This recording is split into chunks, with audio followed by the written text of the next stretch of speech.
How's it going, everybody? It's me, Shane. I'm here to give you my first ever review of a Disney live action, and it is my review of Disney's Lilo and Stitch. If you haven't paid attention to Stitch being there, say hi, Stitch. Hi, Stitch. So, before I go any further, please hit the like button, subscribe, hit that notification bell to be notified of more reviews like this one. And if you want to support me even further, my Patreon link is in the description below. I certainly did take this guy with me to the theater. I had to take a little picture of him with the other stuff. Man, this is the 23rd Disney live action remake. Or, I guess you can say 23rd live action movie. There's some in there that aren't exactly remakes, like Mufasa, Maleficent. I guess Maleficent 2 would be Cinderella, I guess. I don't know. But let's talk about what is Lilo and Stitch. I love that. I got notes right here, y'all. So Lilo and Stitch, movie that came out, or should I say Disney movie, one of those Disney Renaissance movies, came out in 2002. I was trying to find the exact date, but it came out in 2002. Budget of $80 million, made $273 million in the box office. Wasn't like the super initial hit that they wanted, kind of like what they got with like a Frozen. With Frozen, did Frozen usher in that computer generated kind of thing? You can argue Toy Story. The Toy Story is kind of different. Frozen has a Disney-esque feel to it, but this movie's 23 years old. Got this live action remake now. I heard that this was supposed to be like a Disney Plus thing. It's kind of funny because this original movie, make sure I got this right, was, I want to say, an hour and 21 minutes long. The live action remake, reboot, whatever you want to call it, it's an hour and 48 minutes. So they added 21 minutes to it, which I don't know if this movie actually needed. Lilo and Stitch franchise, this guy he's gold. Like, you could just make tons of stuff. I'm a fan of him. I wish I had a shirt to match my guy here. This is one of my favorite movies. Does it still technically count my favorite movie, I guess? I'm kind of skipping some of the stuff I had planned on talking about, like what it means to me. But for me, Lilo and Stitch, at least in my top, let's say my top 5, it's Lilo and Stitch, Hercules, Mulan. And then if you want to, I'm not trying to say obscure, but The Great Mouse Detective, like that's right there. Robin Hood, that's like my top 5 right there. Still haven't seen Zootopia. I saw the advertisement for Zootopia 2 in the previews for this. Sidebar. Why do most movies made for children seem so, I hate to use the word formulaic, but they seem so uninspired? Like, there's a movie about, I've seen these toys before. It's like little cat things, and then the girl goes into the cat things, but then some woman who's played by Kristen Wiig takes the thing, and okay, like, out of all the previews, the only thing that looks good, Zootopia 2 with the one fang snake, and then it's not Elio, it's Elio. That looks like it's gonna be good, but everything else just seems so uninspired. Now again, let's talk more about Lilo and Stitch before I skip ahead here. Lilo and Stitch, for those of you who are around my age, oh Lord, I'm old. For those of you who are around my age, Lilo and Stitch, I think I was, 2002, was it 12, 14? I was a kid when this came out. This was my favorite thing. I remember when I first watched this movie. It's around Christmas time. Just got out of finals for the winter time. It was able to fully watch this thing. But Lilo and Stitch as a franchise, they switched from Lilo and Stitch to just Disney Stitch in 2021 because this guy is fantastic. I learned a couple things. Did not know there were 3 direct-to-video movies. There's Stitch Has a Glitch, which takes place immediately after. There's the third movie, which is called Lilo and Stitch 2. Lilo and Stitch 2. And then there's Leroy and Stitch from 2006, which there is a little cameo shout out Easter egg of Leroy in here. I'll get to that in a second. But then there's the origin of Stitch. I guess that's a short. But then there's Lilo and Stitch, the series, where Stitch, he is 626, which I don't know, like, marketing wise. Maybe they just wanted to keep this movie coming out because of the disaster that was Snow White. I would have brought this movie out June 26, 2026. So you can get, or at least June 26. Hell, you could have done it June 26th of this year, but June 26th, it would have been 626, or at least around that time. I didn't even, you know what? Just to shut myself up, I'm going to check the date of June 26th. June 26th is a Thursday. Come, Disney. Man, you guys don't give a shit, do you? Oh boy. Okay. Anyway, I'm digressing. I learned some more about this little guy's franchise because there's a Stitch anime made by Madhouse.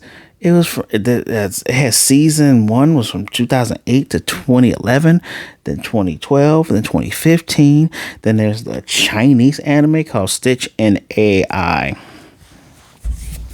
I believe that came out in 2018, but Stitch in AI. All right. Now this live action movie does take elements because I didn't watch those other direct-to-DVD movies. So doing a little research before I get on here to talk to y'all. 2 plots from the second Lilo and Stitch movie, the official second Lilo and Stitch movie, were taken for and put into this movie, such as Nani getting work with the surf, teaching people how to surf and everything, and then pictures of their mother, which I'm not incredibly upset about that. That doesn't matter. But when I think about what was taken out, it's again, I'm getting ahead of myself. I don't plan on this being a long one, and don't expect me to go play by play, honestly. What was really cool about Lilo and Stitch was the advertisement, right? I might link in the description here some of the advertisement videos, because one of the most prominent ones was you have Aladdin Jasmine on carpet, and Stitch comes by in his hot rod flying cruiser and baby, and she gets in the car and flies off with him, and Aladdin's like, get your own movie. The actual same voice actors from the original movie. He was in the dancing for Beauty and the Beast, make the chandelier drop. She's like, get your own movie. You have him messing with Ariel, and she's like, get your own movie. Splash. You got Rafiki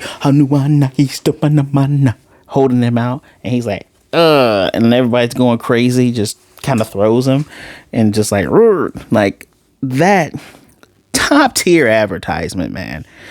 I'm trying to, was there any, I know there's other advertisements for this, but those are the ones that really stuck out. I'm gonna find, maybe I can find a compilation, put it in the description, but yeah.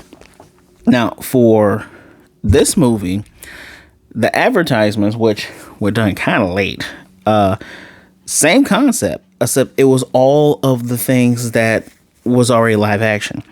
So we got, I didn't feel the need to actually show this, but forget it. I'll show it. That's him biting the poison apple. He's like, not just another bad apple.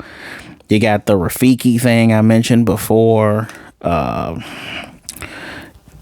He did have a Super Bowl one, which is funny. It's great that Chris Sanders, the original voice of Stitch, is the voice of Stitch in this one.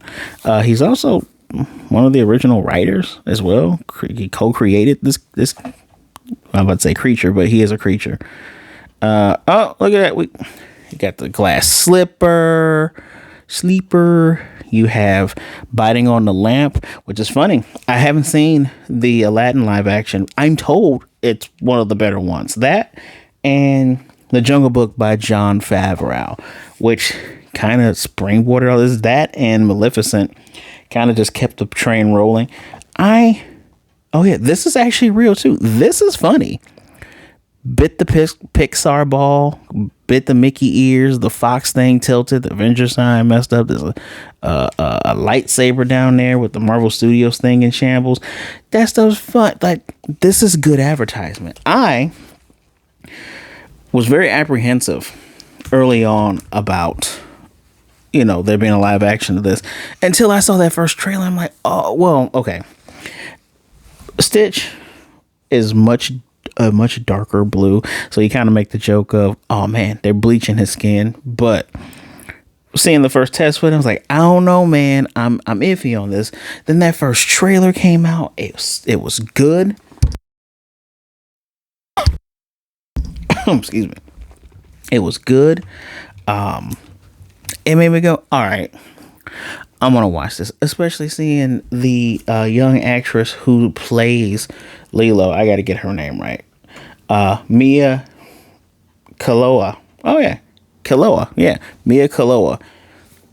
Fantastic job. Gonna get to that in a moment. But seeing that made me go, all right, I gotta watch this. Plus Lilo and Stitch. That's my jam, right? Stitch is cute. He's funny. The art for the original is great. Lots of heart. This movie will make you, if you either tear up or you would possibly cry. There's some good, especially the Ohana part. That stuff good, right? There's a lot of changes though in this. Lots of changes, and that's to be expected, right? It's a live adaptation, or like your Netflix adaptations and everything else. I'm gonna do a live, and if you are just hearing about these lives, I do lives from time to time. I try to do at least 2 a month. The next one coming up is actually going to be about remakes, especially dealing with anime, but I'm going to talk more about all kind of remakes. But my thoughts on these Disney ones in particular, they lose, at least visually for me, because I'm not going to pretend like I've seen all of these. I outright just said I don't really want to watch most of these, but they lose a lot of the charm that comes from their source material, which is part of the reason why I even saw this, because Stitch looks good. I didn't watch the Mufasa because I don't give a shit. I don't care about where Mufasa came from. But I mean, if you know about Kimba the White Lion, you know why I don't give it. You could have just went ahead and just borrowed that again. But the Lion King, I don't really need to see animals talking. I've seen a lot of that growing up. Matter of fact, the Jungle Book that did really well, was really good about Lion King. The movie is the emotion coming from these animals that you don't normally get from real animals. I remember seeing, her Little Mermaid wasn't all that good, but so much controversy around that, you kind of just want to mute that. I looked at Flounder. I'm like, what nightmare fuel is this? The one person that looked great outside of Ariel herself being played by Halle Bailey was Ursula, played by what is her name? Oh God, Molly from Mike and Molly. I can't believe I forgot her name. I'm sure I'm gonna think of it in like 3 seconds. Just like that, Melissa McCarthy, who plays Ursula, looks good. Seeing a crab, just like Sebastian is just a crab. Flounder is a nightmare fish. The stupid seagull just looks like a dumbass seagull. I even listened to my guy who plays Doctor Strange, Benedict Cumberbatch, who plays Scar, taking over for Jeremy Irons. the Be Prepared song. I'm like, that is so different. I know it's not going to be the same, but it's so different. And I'm willing to wager, based on what I know is missing out of here, I'm willing to wager, like in all those other ones, there's probably characters missing. I get that stuff out of the anime live action remakes too. Anybody watch those movies? Like, I heard Aladdin's good. I'll give you that, right? I won't go in on that. Is Iago in there? I like the Iago. Is he in that movie? Does he actually speak for for Lion King? Are the hyenas even there? It's kind of crazy because voice acting, they always want to get buzz names. Like for the Smurfs preview I saw for the new Smurfs, first of all, looks good. Animation looks good. Do we need Rihanna as Smurfette? Not really. Yeah, I'm not hating on Rihanna. Rihanna's cool, right? You got a little dance and song scene in there from the I saw on the trailer, but you grab all these famous folks, some who have no kind of relation to voice acting, and this being their first foray. Now I know people got to start somewhere, but then you have the people who've done these original voices still alive. Sometimes they don't even get cameo roles, which, funny enough, is an issue with this one here. Funny enough, it's kind of an issue with this movie, which I can understand why the rumor is that this was probably supposed to be something on Disney Plus. So my thoughts on live action remakes in general, a lot of stuff is just not made for it. And sometimes when you have like uber fans or people who feel very close to this material, some things they're actually looking for. And there's some elements in some of these live action, whether you're talking about Disney stuff or anime stuff or books or whatever, there's some parts that are missing that a person who is close to these things. I've even heard that from like Harry Potter, where it's like, yeah, they left out this part of the book where the black character got a little bit more, or who's the guy that cut the head off of the Horcrux snake at the end? I forget the guy. He got even more of a bigger part. It's like more stuff that fans and people who don't know much about it would have enjoyed more. You get things that are missing. It's like, I get you got to cut stuff, but man, this was extra 21 minutes. So off the bat, there's no Gantu. Gantu is not, played by Michael Richard. Michael. I'm going to say your name correctly. We're not messing this up. Played by Kevin Michael Richardson. He's not in the movie at all. He is not the villain.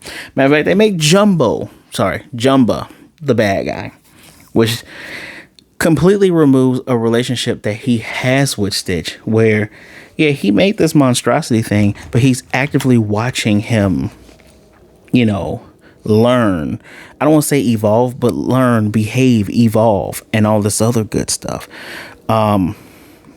It's so different that it feels like you're robbing people who have never seen this before of something really, really good. Because there's a scene where I think they get him and Stitch, Stitch speaks his alien language, like, and the guy's like, we should help you. Why should we do that? And you just think we just should. Yeah. And he goes, all right, cool, let's do it. Just all that's gone. The relationship he has with Pleakley, pretty sure that's how you say the name, Pleakley, is just also gone. Where it's just more of like an annoyance for Jumba, where before it's just like they're both kind of silly. And I gotta be honest with you, as much as I like Zach Galifianakis in like The Hangovers and Between Two Ferns and other stuff he has done, he is not a good fit as Jumba. Like, that was a miscast. I don't know if it's because I was expecting because the voice in the original, who plays him? Give me 2 seconds. We'll find this. And it played by David Ogden Stiers. The original voice had like a bit of like an accent, kind of like I don't want to say, it wasn't really German, kind of like a European accent. You could have found someone that could have just played a character, but it's that guy like Galifianakis just talking. And there's a part in there where him and Bleakley, instead of them just putting on disguises, which adds to the hilarity of the movie, where it's like, yeah, these aliens. By the way, cutting myself off, but 3D animation for all the characters that are non-human looks really good. So instead of them dressing up, and it's like, man, these aliens are trying to blend in with humans while not interacting and not, making themselves too known. You don't even get Bleakley cross-dressing. You get that for like a split second when he's dressed, when he becomes a human. And it's just because he's like learning how to put stuff on. He's the resident Earth expert, trying to learn about, this combination of cows and boys and the mosquito, like he raising up the mosquito population, because I guess the mosquitoes in the galaxy are like in a decline. It's funny. That part was funny, but they chose to be like, oh yeah, we got this cloner thing, and then they touch two humans that kind of perfectly match them, which are their actors, Zach Galifianakis and Billy Magnuson. I have no clue who Billy is. Billy, you did a good job. You were Bleakley. The voice was right. The attitude was right. I just, having these people, because I looked and I said, is that Zach Galifianakis? Like, he shaved a little shorter haircut, but it's my same issue I have with Seth Rogen playing characters. Dude does not like put forth an effort. I'm not saying Zach isn't trying, but it's not enough.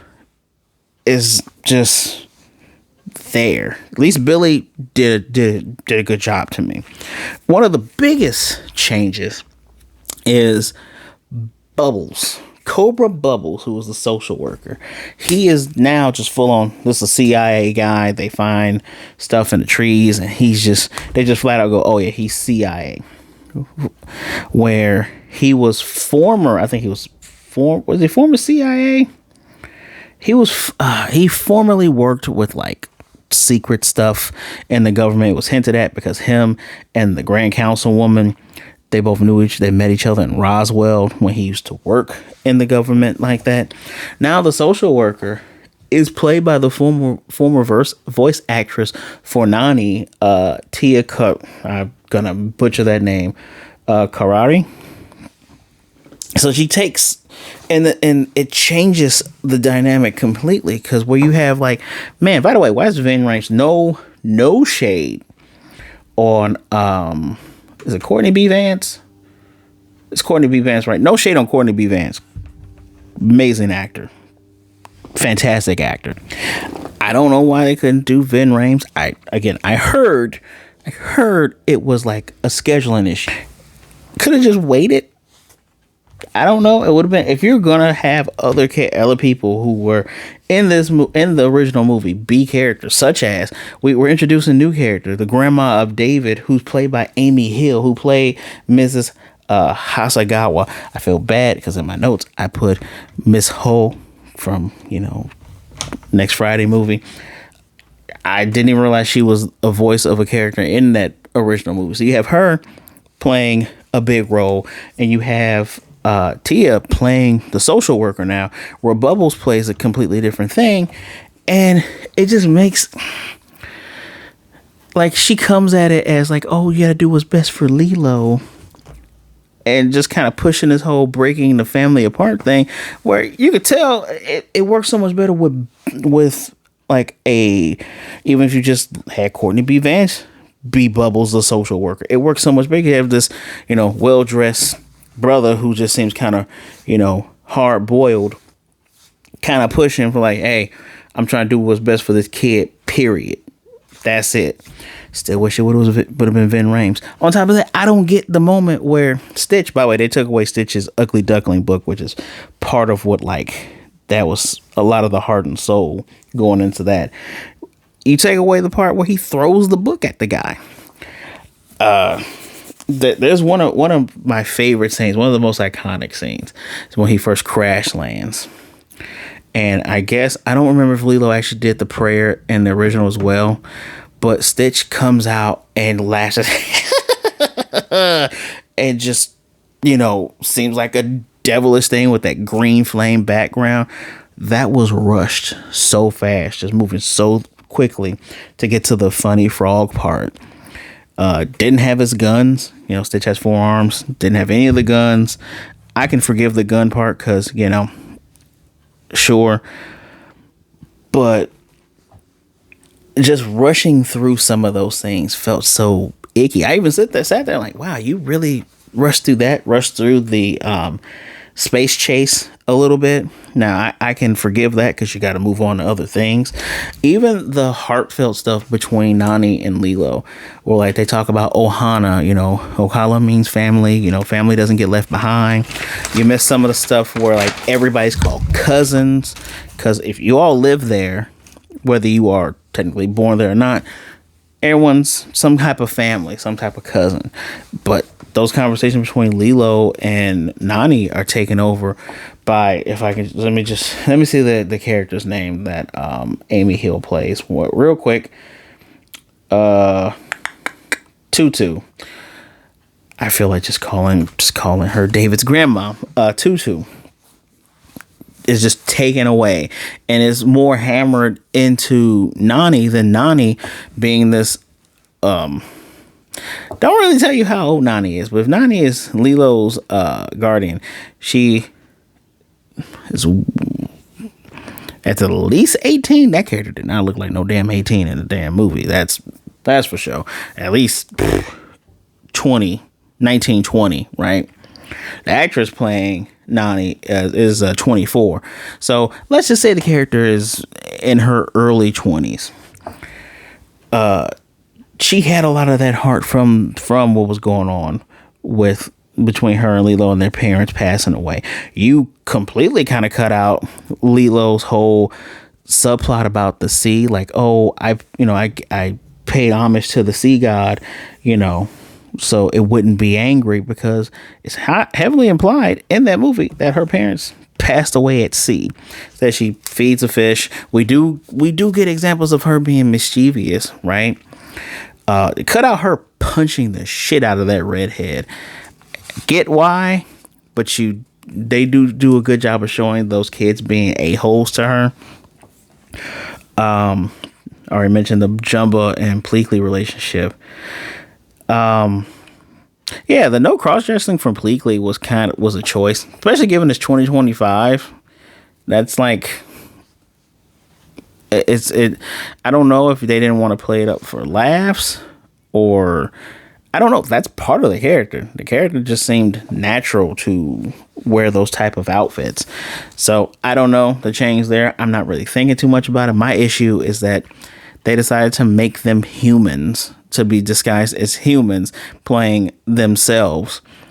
It's a movie where you have aliens, and a lot of aliens look like other animals. You're going to have to put some kind of money into this, which apparently they didn't put enough money into. Apparently it had a lower budget, which hence making you think it's supposed to be a Disney Plus thing, right? We do have a cameo, though, from Jason Scott Lee, who played David in the second movie. Did my research on this. He was the guy who owned the place that Nani and David worked at in this movie. I completely missed it because I'm just watching the dang movie. Now let's talk about some good stuff here. The Hawaiian roller coaster ride song, that whole scene, that was nice. That made me smile. All the Stitch parts are good. Where he is there is good, right? Lilo's actress, again, she's phenomenal. The interaction between her and Stitch, cute, adorable, great. You don't get a lot of you get the scene where she's trying to make him less bad, make the badness level go down. Some of his interactions, he doesn't get many interactions with Nani. Like, they changed Nani from being, trying to be this mom and this guardian ever present to, going, all right, you can adopt this dog, this blue dog thing, to where, oh, Tutu's taking it over. And Nani is just like going off over here. And there's the subplot of her going to college to be a marine biologist, which I like the joke of her joining the Marines. That was funny. But it also makes this plot of like, oh, live your life, which I do believe everyone should live their lives, right? But at the same time, that feels like a self-insert. I know they switched writers somewhere down the line, but it feels like a self-insert. Someone going, well, I still got to live my life even though I'm doing all the things. Yeah, you do have to live your life, but that feels so weird where the message is, family sticks together no matter what. And just for Nani initially is like, no, I'm doing this thing here. It's an interesting, I don't know who that part was for, honestly. Before I go back into more of the things I did, like, I'm sick of Uptown Funk being in these damn movies, especially in the kids movie. That shit was in I know it was in one of those Chipmunk movies because of the stupid commercial when I still had cable. I do not understand the obsession with Uptown Funk. You all are making me dislike that song, and I actually like it. It's so weird. It is a wedding. I guess it is a wedding song, isn't it? It feels like it's in every damn kids movie at this point. To the point now when kids grow up and they're in their 20s, closer to the age I am right now, I'm like, oh, remember that Uptown Funk song? Oh man, I got to listen to that oldie. Ooh. But yeah, Stitch parts were good. Lilo parts were good. Them together was great. Stitch does not talk as much as he does in like the original movie, right? Even though they had planned for him not to say anything until Chris Sanders did the friendly voice, and they made him that. I did hear he did, I want to say like 4 sessions, like after they settled on him doing the voice again. Maybe that has something to do with it. We do get him speaking the alien language to the dogs in the pound, which was funny. You can kind of gather he's going, hey, help me get out. And the dogs don't understand what he's saying. I don't know. It's weird. Now, I'm not going to lie. The end part did make me tear. When we got to the, can I say goodbye? This is my family. That. I'm like, yeah, that made them talking about, oh, my family, it's broken. But, it's still good. Yeah, still a good family. That stuff, that's good. That's good. I'm not going to lie and act like that part didn't get to me. It was good. Just, oh, and, Hannah Whittingham as the Galactic Councilwoman. Mwah. Good job with that voice work. I don't know what other voice work she's done. If you don't know, she's from Ted Lasso. Very, very great actress. Very beautiful woman, too. Great job. And that's what I mean by, like, miscasting. She did fantastic in that role. Billy Magnuson did a good job as Pleakley. Zach just felt like we gotta dump somebody in here. Let's get a funny guy. Hell, I guess it's better than them getting I almost said Joe Rogan. Seth Rogen. Jeez. Everyone else was passable. I don't understand. Like, we added 2 roles, and I get it. These were people that did the original voices, but you also gave Jason Scott Lee a small part. You could have had them in there in some way, but not make it feel like you're overshadowing the overarching plot. And I recognize in these movies things they don't have to change, but they're going to change because actors and writers love putting their own spin on shit and be like, yeah, this is my touch. And I get that things got to be different. It's like comic books to movies or comic books to cartoons, etc., etc. But when you add stuff and it doesn't really work, like, I have a complaint. I haven't even looked at my phone notes the whole time because I took only but a few. It's like when he's drowning because he is super dense that if he falls in water, he cannot swim. He is literally Sonic. I realize I like so many blue characters. He is like Sonic. It takes, like, Lilo is screaming like, hey, go get Stitch. Like, the first time when her and Stitch are drowning, David gets them both. But then, Nani is taking so damn long to get him. I'm like, dude's gonna die. right? He's gonna die.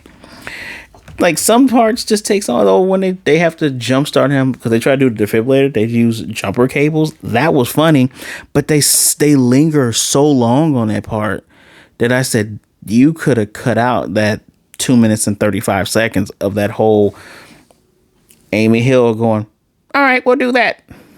The kids didn't even laugh at that part. There were parts that were funny that I did get a chuckle, but didn't even laugh at that. Whew. All in all, and this is coming from somebody who does not watch these Disney live action remakes. I had to for this one. I am so afraid that if you do Hercules, y'all cannot mess up. Y'all cannot mess up the muses. Y'all cannot mess that up. Please don't mess them up. Please get 5 stellar black women who can all sing. Please. And match them up based on the all 5 of them are different sizes and heights and attitudes. Please do not just sit up here and just pick who the hell is hot. If one of them is not Jennifer Hudson, y'all are you have messed up royally. All in all, this is just, again, I don't watch these things. It's average. I had a time. I was there. I watched the movie. I can't say I didn't enjoy myself because I liked the Stitch parts and the Lilo parts. I liked, the animation was great. Just leave them as aliens. And why? It just making Jumbo the bad guy just felt so awkward and dumb. And that's the Leroy part. He says, I'm gonna remake you and turn you into 627. That's not how that works, but okay, sure. Apparently there was an angel teaser in there from the TV show. I vaguely remember I do remember Angel. She's kind of like his girlfriend, not really his cousin. Pink one. I do remember the Leroy thing where the bad guy, there's like an electric one, an ice one. I don't remember their names. There's like one of like Sandwich they call Ruben, which is funny because he played by Paul Rubens. Ha ha ha. But yeah, this is 3 out of 5. I've only gone this long because I just wanted to make known why I have these complaints and probably why I won't be doing this again. I need to go ahead and find a showtime for Sinners because I need to go and watch that movie. I had to give it a shot. Please don't mess up Hercules when you do it. I heard they're taking a step back. They're not going to stop making these because they're going to make money. And all in all, these movies are for 3 kinds of people. The uber fanatics who are going to like anything they put out.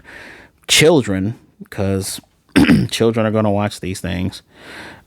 And general audiences. Like, you're Joe Schmo that's just like, oh, I remember that. Let's go watch that.